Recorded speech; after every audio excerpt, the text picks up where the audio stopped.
신격호 총괄 회장과 신동빈 회장은 과연 만나서 무슨 이야기를 나눴을까요? 이 세 부자의 갈등이 어떻게 끝나든 간에 이 그간 롯데일가가 보여준 모습은 기업의 안위보단 오직 경영권만 차지하면 된다는 혹 막장 드라마와도 같은 폭로전뿐이었다. 이런 비판을 면하기 어려울 것 같습니다. 이 갈등의 당사자가 어쨌든 어렵게 만난 만큼 롯데그룹 경영권 분쟁은 새로운 국면에 접어들었든지 주목이 되는 상황입니다. 이 반전에 반전을 거듭하고 있는 롯데가 경영권 분쟁 어떤 식으로 마무리를 지을지 어떻게 진행이 됐는지 그동안의 영상 먼저 확인해 보시죠. 먼저 국민 여러분께 이런 사태가 일어나는 것에 대해서 진짜 죄송스럽게 생각하고 있습니다.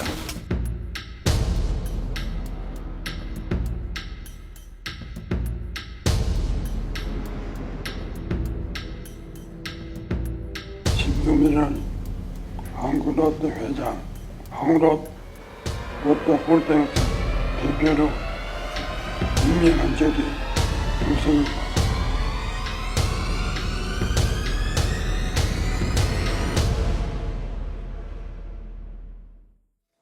네, 롯데가의 경영권 분쟁과 함께 제기되고 있는 롯데그룹의 일본 기업 논란, 여러분은 어떻게 생각하십니까? 샵 1988로 의견을 보내주시면 방송 중 여러분의 문자를 소개해드리겠습니다. 그럼 전문가와 함께 자세히 짚어보겠습니다. 이지수 변호사 그리고 전 삼성경제연구소 수석연구원이었던 곽수종 박사 나오셨습니다. 안녕하세요. 네, 안녕하십니까. 자, 먼저 신동빈 회장이 오후 2시 반쯤에 귀국을 해서 곧바로 소공동 롯데호텔에 가서 이제 아버지를 만나지 않았습니까? 뭐 장남이 참석했는지는 아직까지 확인이 되지 않고 있는데 단판을 지었다 이렇게 볼 수 있을까요? 글쎄요, 뭐 예. 단판까지는 예. 뭐 좀 지켜봐야 될 것 같습니다만 수많은 억측과 추측들이 그렇죠. 나오고 있는 상황이라서 일단 만났던 내용들을 뭐 굳이 한번 생각해 보자 그러면 신격호 회장이 그 신동주 전 부회장과 나누었던 대화, 녹취록에서 나왔던 여러 가지 이야기들, 악교가 아직도 회장 자리에 있느냐, 내지는 기타 다른 임원들의 위치가 어떻게 되고 있느냐, 그리고 현 사태에 대한 발단과 원인이 어디에 있느냐, 여러 가지 이런 이야기들이 아마 논의되었지 않을까 생각이 들고요. 신동빈 회장 같은 경우에는 자기가 해명해야 될 부분에 있어서 신격호 총괄 회장에게, 명예회장에게 충분히 하나의 내용을 전달하려고 하는 그런 시도가 아니었나 그렇게 생각해 볼 수 있겠습니다. 네, 뭐 점입가경이다, 고륙상쟁이다, 이전투구다, 뭐 많은 사자성어가 지금의 현상을 설명해주고 있는데요. 이 신동빈 회장의 경우에는 일본에서 주주와 은행쪽 관계자들을 만났습니다. 네, 할아버지 제사회까지 불참하면서 주주들을 챙겨왔는데요. 네, 어떤 카드를 들고 왔을까 한번 살펴볼까요? 글쎄요, 뭐 이번 사태에 있어서 가장 핵심적인 이제 하나의 고비가 될 수 있는 시점이 언제냐면은 일본 롯데홀딩스의 이제 주주총회라고 이제 많은 분들이 분석을 하고 있습니다. 왜냐하면은 사실은 작년도 말쯤에 신동주 회장이, 그러니까 신동빈의 형이 여러 공식적인 자리에서 해임이 됐다라고 하는 소식이 전해졌었어요. 그 당시에 이제 롯데가에서 뭔가가 일어나고 있구나라고 하는 것을 시장에서 어느 정도 감지를 했습니다. 그 이후에 이제 계속 수면 아래로 내려가 있다가 이제 드디어 서로 간에 이제 치고받는 그런 싸움이 지금 전개되고 있는 상황인데, 신동빈 회장 측의 어떤 전략이라고 하는 것은 철저하게 법적 논리에 의해서 결국 주주들의 의결권을 확보함으로써 주주총회에서 승리를 통해 가지고 경영권을 확보하겠다, 이런 식의 전략이라고 볼 수 있고요. 그에 반해서 신동주 전 회장의 전략이라고 한다는 것은 아버지의 신임, 그러니까 어떻게 보면 약간 과거의 관습에 의존한 그런 식의 이제 그 기초로 해가지고 전략을 수립함으로써 의결권을 확보해서 주주총회에서 이제 승리를 장담한다, 뭐 이런 식의 전략을 세우고 있는 것 같습니다. 그렇기 때문에 일본에서 이제 두 분 다 많은 시간을 소요하고 있고 주주들을 일일이 만나서 아마 설득 작업을 하고 있는 것이 아닌가라고 관측되고 있습니다. 자, 두 사람 다 장남차남 두 사람 다 주주총회에 사활을 걸고 있는데 그 주주총회가 두 사람에게는 어떤 의미가 있고 어떤 결정을 내리게 되는지 좀 궁금합니다. 일단 주주총회를 하는 이유가 한국롯데가, 사실 한국롯데가 지배를 하고 있는 기업이 일본 롯데홀딩스입니다. 예. 이 지배 구조가 지금 일본 롯데홀딩스가 어떻게 되어 있느냐를 아무도 모른다는 거거든요. 근데 일반적으로 알려진 바로는 한국 롯데를 지배하고 있는 일본 롯데홀딩스의 네. 광윤사가 가지고 있는 지분이 한 27%에서 33%. 각 언론마다 지금 다르게 나오고 있기 때문에 제가 하나의 그 밴드로 네. 범위로 말씀을 드립니다. 네. 한 27에서 33%로 이야기가 되고 있고 네. 여기에 구체적으로 나오지 않고 있는 L 투자회사라고 하는 그렇죠. 회사가 있습니다. 네. 이쪽에서 가지고 있는 지분이 한 70%가 또 되는 겁니다. 네.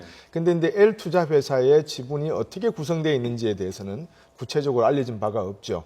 그러다 보니까 이제 광윤사를 또 가지고 있는 신동주 부회장과 전 부회장과 신동빈 회장 그리고 신영자 씨, 그다음에 하스코 여사 이런 사람들의 또 지분이 어떻게 되느냐를 놓고 33%의 지분이 누구한테 갈 것인가를 이야기하고 있는 것 같습니다. 근데 지금 언론에서 나오고 있는 여러 가지 이야기들 중에서 중요한 것은 그게 신동주 부회장 입장에서는 내가 한 67%를 가지고 있다라고 이야기를 하고 있고 신동빈 현 회장 경우에는 내가 한 70%가 그렇죠. 넘게 지분을 가지고 있다. 서로 이렇게 주장하는 바가 서로 틀리기 때문에 네. 그 차이가 어디서 나오는지는 예. 아마 일본 롯데홀딩스의 지배 구조를 정확히 알고 있는 네. 신교코 총괄 회장이나 뭐 어떤 건강상에 약간 뭐 문제가 있지만 아니면 그 주변에 있는 가장 가까운 친인척이 알고 있지 않나 하는 생각이 듭니다.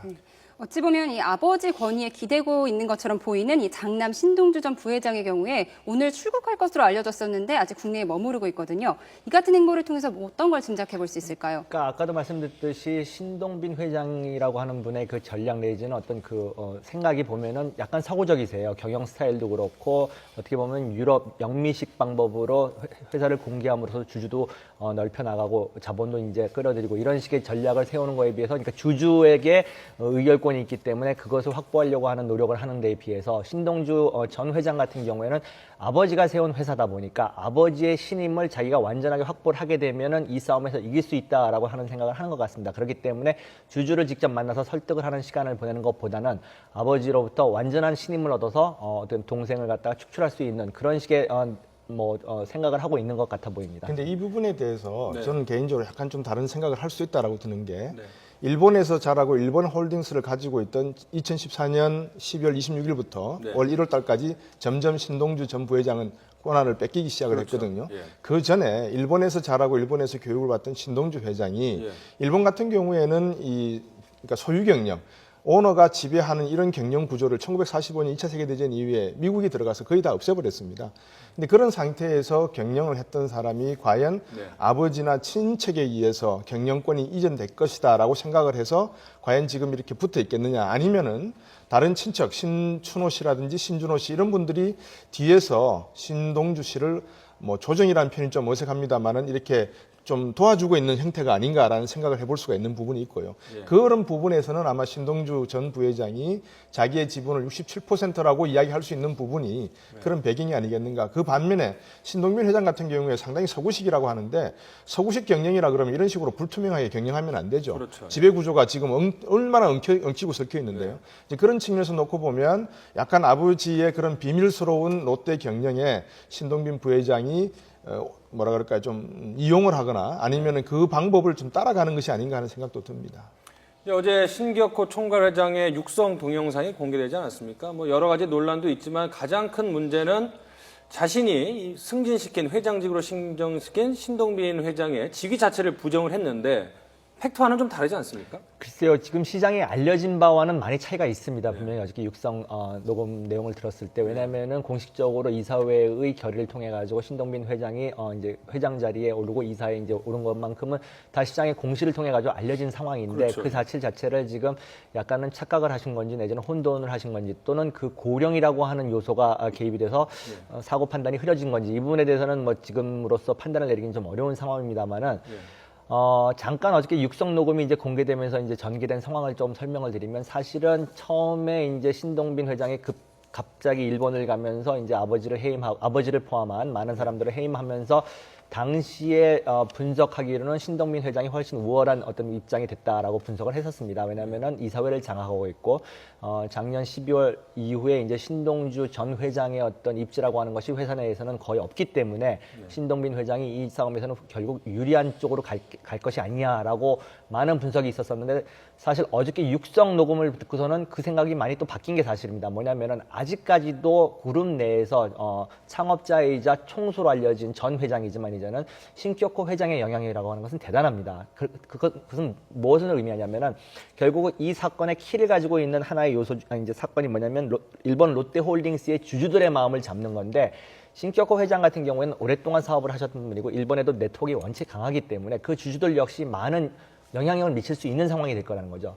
그랬을 때 만약에 사립 판별이 좀 흐릿하거나 분별력이 지금 떨어지고 함정이 떨어져 있다면 주주들도 신격호 회장이 어떤 지시를 내리거나 영향을 주려고 했었을 때 저분이 왜 저런 생각을 하시라고 할 수가 있겠지만, 만약에 아직까지도 상당히 합리적이고 설득력이 있는 그런 모습을 보이신다면 주주들이 그래도 자기가 믿고 따랐던 신격호 회장을 지지해줄 가능성도 있다는 거죠. 그렇기 때문에 어제 육성 녹음이 공개됨으로써 지금 앞으로 전개될 상황은 한쪽만이 일방적으로 유리한 그런 국면은 아니다라고 저는 보고 있습니다. 그러니까는 그 신동빈 회장도 오늘 입국장에서 그런 얘기를 하지 않았습니까? 뭐 해임 지시서 이런 거는 법적인 효력이 없다고 하지만 사실은 그 포석은 법정 다툼을 위해서가 아니라 주주총회에서 어떤 일본적인 정서를 고려한 반격의 카드 이렇게 봐야 된다는 뜻이고요. 일본적인 정서뿐만이 아니라 한국에 있는 대부분의 재벌들의 정서가 네. 지금까지는 이사회나 어떤 큰 회의를 할 때 오너 되시는 분이 뭐뭐씨 나가세요라고 명령을 내렸을 때 네. 그게 과연 이사회가 소집이 필요한 부분이었는가라고 한번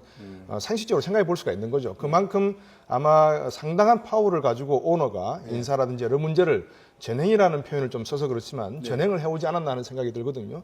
그게 바로 지금 국민 정서를 건드리고 있는 부분이고 또 여러 가지 문제가 있습니다만 그런 측면에서 놓고 보면 어떤 이 롯데의 그 신격호 회장의 여러 가지 말씀과 또 행동 같은 걸 두고 우리가 여러 가지 억측을 내놓고 있습니다만 사실은 그 부분에 대해서 합리적으로 한번 가치 중립적으로 생각해 보면 그렇다 그러면 신동빈 부회장이 2014년 12월 26일부터 한국 롯데를 전격적으로 맡게 되는 그 시점에 이루어졌던 모든 신격호 총괄 회장의 의사결정은 제대로 된 정신 상태에서 이루어졌는가라고 하는 의문도 거꾸로 던져볼 수 있거든요.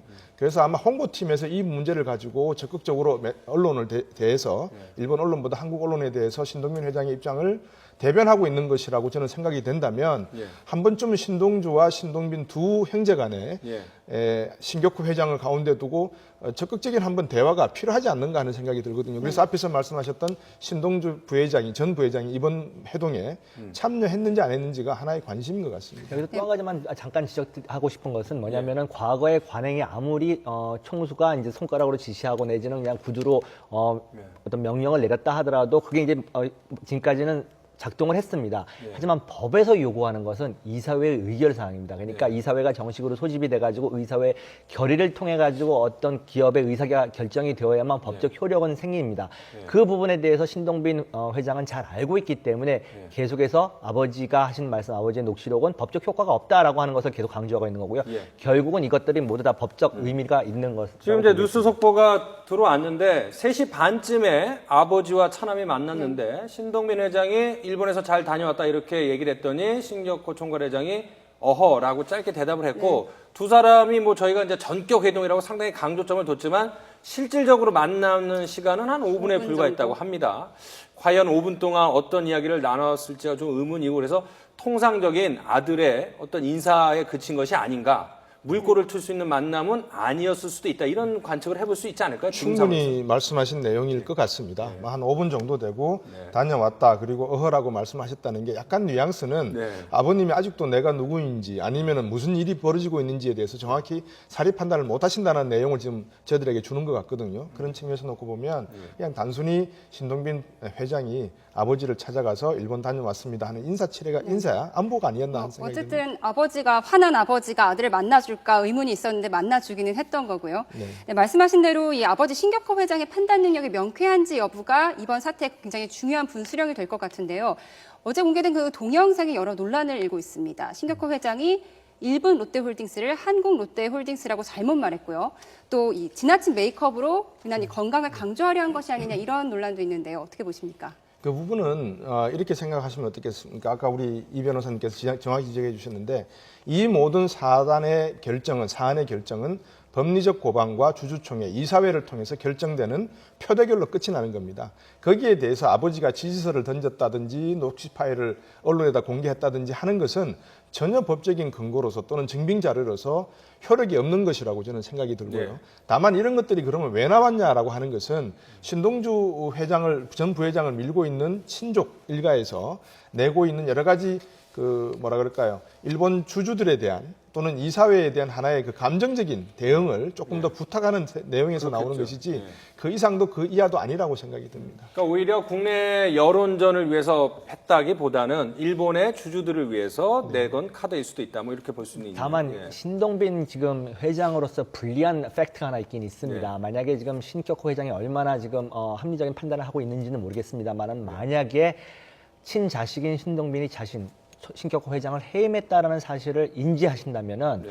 이 상황은 신동빈 회장한테도 유리한 것만은 절대 아닙니다. 왜냐하면은 우리나라 총수들의 어떤 정서라든지 지금까지의 뭐 과거의 모습들을 보면은 사실 아들이 아버지를 해임한다라는 거는 뭐 있을 수 없는 동양적인 일이었고, 정서에서는 동양적인 바라기 정서뿐만 아니라 힘들죠. 네. 대한민국의 어떤 그룹사에서 있을 수 없는 일입니다. 그랬는데 신동빈한테 믿고선 약간 그룹을 맡기려고 했는데 아버지를 해임했다, 명예회장으로 앉히려고 했다, 결국은 아무런 법적 권한이 없는 그 사실을 신격호 회장이 안다라고 하면은 상당히 진노할 수밖에 없는 상황이고 그것은 신동빈 회장에게도 상당히 불리하게 작용할 가능성이 있다라고 봅니다. 또 한 가지는 합리적으로 한번 상식적으로 생각을 해보면 정말 아무런 주주 또는 주식의 확보 없이 단순히 이런 감정을 어떻게 한번 되살려 봄으로 해서 자기에게 유리하게 일본 롯데홀딩스의 주주나 이사회를 자기 편으로 끌어볼까라고 하는 그런 시도는 일본에서 자라고 일본에서 교육받은 사람의 정서는 전 불가능하다고 보거든요. 네. 그래서 만약에 제가 가정을 하나 세울 수 네. 있다면 어느 정도 지분 확보가 된 상태에서 신동주 전 부회장은 친척들의 말에 의해서 아마 가이드라인을 따라서 움직였을 가능성이 크고 네. 그 내용이 과연 표대결에서 그대로 반영이 될지 안 될지는 네. 뚜껑을 열어봐야 되지 않나 생각이 듭니다. 어쨌든 지금 두 사람 모두 일본 주주총회 사활을 걸고 있는 듯한 모습이고 누가 이기든 지든 법정 소송까지 갈 가능성도 매우 커 보이는데 거기서 해임 지시서나 이 아버지의 육성 동영상이 어떤 증거로 채택될지도 좀 더 지켜봐야겠습니다만 저희가 계속 이제 시청자 의견으로 이제 롯데그룹이 일본 기업이냐 아니냐 이런 논란에 대해서 이제 의견을 듣고 있는데 부정적인 의견들이 상당히 많습니다. 어쨌든 간에 롯데그룹 차원에서는 이미지 손실이 엄청나게 막대한 피해를 입은 것 같아요. 그렇습니다. 일단은 사실은 지금 다국적 시대에서 국적을 따지는 게 조금 무의미할 수도 있지만 일단 그 부분부터 한번 짚어보죠. 일단 법적으로는 국적 자체라는 게 큰 의미가 없습니다. 그에 대해서는 조금 이따 설명을 드리겠는데요. 롯데그룹의 사업의 특징을 좀 볼 필요가 있습니다. 네. 대부분이 다 소비재 중심입니다. 네. 예를 들어서 직접 소비자에게 물건을 파는 식의 사업을 많이 하고 있는 상황이기 때문에 어느 그룹보다도 소비자들의 어떤 인식 내지는 평판이 중요한 그룹인데 네. 이 상황에서 한국 소비자들에게 이런 식의 부정적인 영향을 끼친다는 것만큼은 향후에 분명히 장기적으로 나쁜 영향일 수밖에 없는 측면이고요. 이 부분에 대해서는 이제 그 법적인 롯데그룹이라고 하는 것이 어느 나라 그룹이냐라는 부분에 대해서 지금 네티즌이나 뭐 여론이 많이 있는 건 아는데요. 일단은 이렇게 설명을 드리겠습니다. 그룹이라고 하는 것은 법적으로는 존재하지 않습니다. 그것은 대한민국 법률뿐만 아니라 일본 법률에도 없고 미국 법률에도 그룹이라고 하는 것은 법적 실체가 있는 어떤 그런 법의 권한을 갖고 있는 것이 아닙니다. 다만 개별 기업들이 전부 상법이나 이런 것에 근거하여 설립됐기 때문에 예를 들면 롯데쇼핑이라든지 뭐 호텔 롯데라든지 이런 부분들은 한국 상법을 근거법으로 해서 설립된 한국 법인인 것만큼은 분명합니다. 다만 지금 문제가 되고 있는 일본 롯데홀딩스는 일본의 상법에 근거하여 설립된 일본 법인인 것도 사실입니다. 그러다 보니까 그룹 전체에서 일부분은 일본에 있고 일부분은 한국에 있다 보니까 이것이 일본인 거냐 한국 거냐 이런 논란 자체는 그렇게 법적으로는 큰 의미가 없습니다만큼은 없습니다만은 소비자 입장에서는 지금까지 재계 서열 5위라고 알려져 있는 롯데가 한국 그룹이다라고 생각하고 뭐 그렇게 당연히 받아들였던 상황에서 총수 일가의 가족들이 오고 가는 대화가 전부 일본어만 되어 있고 또 지금 세간에 이제 들리는 말이 사실 뭐 그 과거의 전쟁 시기에 일본의 어떤 상당한 전쟁의 역할을 했던 가문과도 연결이 돼 있다 이런 식의 내용들이 외부로 지금 나간다는 것 자체는 그룹에게는 엄청난 타격일 수밖에 없는 건 사실입니다. 네티즌이 하신 말씀 중에 제가 하나 받아 적어 놓은 게 있는데요. 한국에 세금 내면 한국 기업 아닐까요? 라고 하는 문구가 있었거든요. 방금 이제 여러 가지 이야기들이 나온 것 중에서 신격호 회장이 신동빈 회장에게 상속을 한 것이냐, 예. 아니면 신동주 전 부회장에게 상속을 할 것이냐, 예. 이 문제에 따라서 상속세를 내야 됩니다. 지금 예. 제가 알기로는 한국에서 기업이 예. 윗대에서 물려받았을 때 상속세를 그나마 제대로 냈다라고 할 수 있는 게 아마 신세계 그룹의 예. 정재용 회장 같은 경우, 부회장 같은 경우에 아마 그런 식의 하여튼 7천억 정도인가 낸 걸로 알고 있는데, 중요한 것은 롯데그룹이 가지고 있는 이 상속세를 내려면 상당한 지배 구조에 대한 투명성이 보장이 돼야 됩니다. 그렇지 않고서는 일본 롯데홀딩스가 가지고 있는 지분이 거의 100%에 가깝기 때문에 예. 일본에서 상속세를 낸다 그러면 우리나라에서 내는 것보다 현재 예. 형식상으로 한 15%에서 20% 정도 작게 내게 돼 있습니다. 그런 측면에서 빠져나갈 수 있는 부분이 하나가 있고요. 법인세 측면에서도 일본에서 내는 것과 한국에서 내는 것이, 왜냐하면 지배 구조가 서로 얽혀 있기 때문에 예. 상당히 많은 법인세 부분에 있어서 불리한 측면이 한국 내에 존재하기 때문에 예. 이런 세금 관련된 부분을 좀 더 명확히 한다면 예. 아마 지금 롯데가 가지고 있는 여러 가지 그 국민 정서에 반하는 내용들도 어느 정도 조금은 이해가 될 수 있는, 뭐라고 용서라는 표현 좀 그렇습니다만 화해가 될 수 있는 부분이 있지 않나 싶습니다. 신동빈 회장이 귀국 인터뷰에서 매출의 95%는 한국에 재투자한다고 밝혔는데요. 그것은 맞는 말입니까? 보통 한국에서 한 95에서 98%를 한국에서 벌어서 한국에 투자하고 있다라고 이야기하고 있습니다. 지금 잠실 롯데 올라가고 있는 백천 건물도 보실 수 알겠지만 한국에서 이루어지고 있는 사업 대부분이 서비스와 유통, 그리고 건설, 그다음 화학 종류입니다. 이 부분 중에서 지금 중국에 진출하는 부분도 있고, 또 일본 롯데홀딩스가 또 마찬가지로 일본에서 또 중국으로 진출하는 부분도 있거든요. 그렇지만 구체적인 사업의 내용은 한국 롯데 그룹이 한국 내에서 벌어들인 돈을 95에서 98% 재투자하고 있다라는 내용은 그룹 측에서 내놓는 공식적인 내용인 것 같습니다. 이 뭐 새 부자의 경영권 다툼 어떤 식으로 결론이 날지 모르겠지만 사실 IMF 97, 98년 때 이제 재벌이라는 단어가 이제는 없어졌다 싶었는데 아직도 여전히 이 재벌이란 것이 존재를 하고 그 민낯도 여전히 우리 사회에 이제 좀 실망감을 안겨주고 있는데, 그 경영권 문제랑 지배 구조 또 투명한 경영 이런 문제는 다음에 또 다시 기회를 마련해서 한번 이야기를 나눠보도록 하겠습니다. 지금까지 이지수 변호사 그리고 곽수정 전 삼성경제연구소 수석연구원과 함께 이야기 나눠봤습니다. 오늘 말씀 고맙습니다. 고맙습니다.